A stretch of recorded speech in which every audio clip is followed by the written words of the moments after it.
రాష్ట్రపతి ఎన్నికల్లో వైఎస్ఆర్ కాంగ్రెస్ పార్టీ ఎమ్మెల్యేలు ఓటు హక్కును వినియోగించుకుంటారు. దీనికి సంబంధించి మరిన్ని వివరాలు మా కరెస్పాండెంట్ చంద్రకాంత్ అడిగి తెలుసుకుందాం.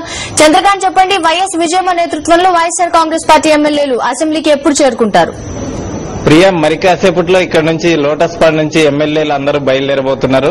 దీనికి ముందు కొద్దిసేపటి ముందు అల్పాహార విందు ఉంది. అయితే దీనికి సంబంధించి మరొక ముఖ్య విషయాన్ని కూడా ఇక్కడ చర్చించాల్సి ఉంది. వైఎస్ఆర్ కాంగ్రెస్ పార్టీ ఒక స్పష్టమైన విధాన ప్రకటన చేసింది.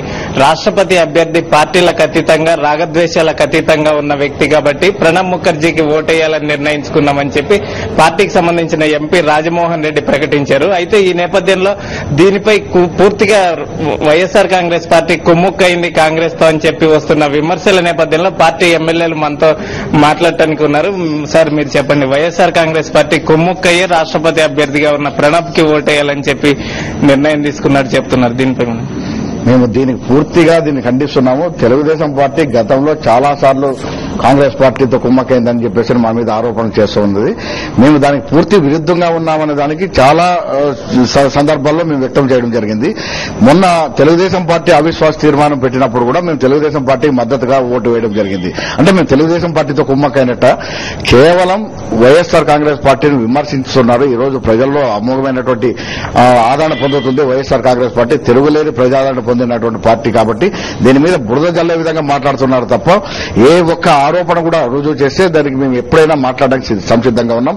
తెలుగుదేశం పార్టీ కాంగ్రెస్ పార్టీతో కుమ్మక్కయ్యి దాన్ని చెప్పకుండా మా పైన ఆరోపణలు చేయడం ఎంతవరకు సమంజసం అనేది మేము తెలుగుదేశం పార్టీని ప్రశ్నిస్తున్నాము. తెలుగుదేశం పార్టీ కాంగ్రెస్ పార్టీతో కుమ్మక్కయిందని చెప్పడానికి చాలా ఉదాహరణలు ఉన్నాయి.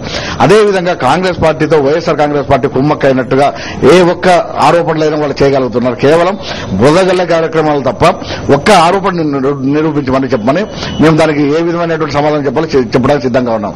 అది మర్చిపోయి కాంగ్రెస్ పార్టీతో తెలుగుదేశం పార్టీ కుమ్మక్కైంది చెప్పడానికి చాలా ఉదాహరణలు ఉన్నాయి.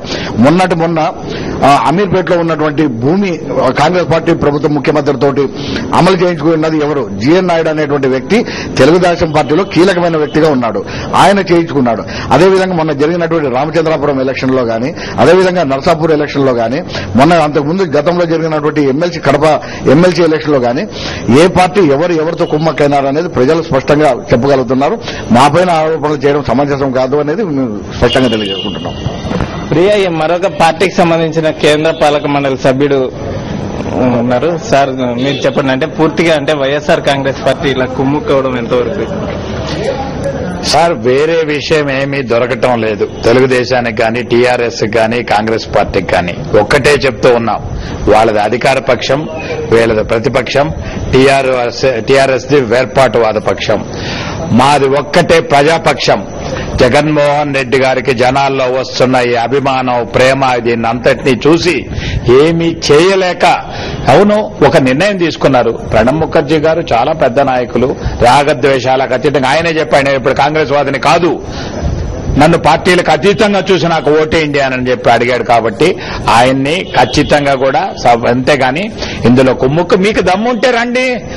గతంలో కూడా నెల్లూరు నాయకులు అందరూ అన్నారు, మీరు కాంగ్రెస్ పార్టీలో ఉండి ఏంటి మమ్మల్ని వ్యతిరేకించేదని. ఏమైంది? మట్టి గడిచిపోయినారు. మీకు దమ్ముంటే మళ్ళీ బై ఎలక్షన్లకు రండి. ఎవరితో కుమ్ము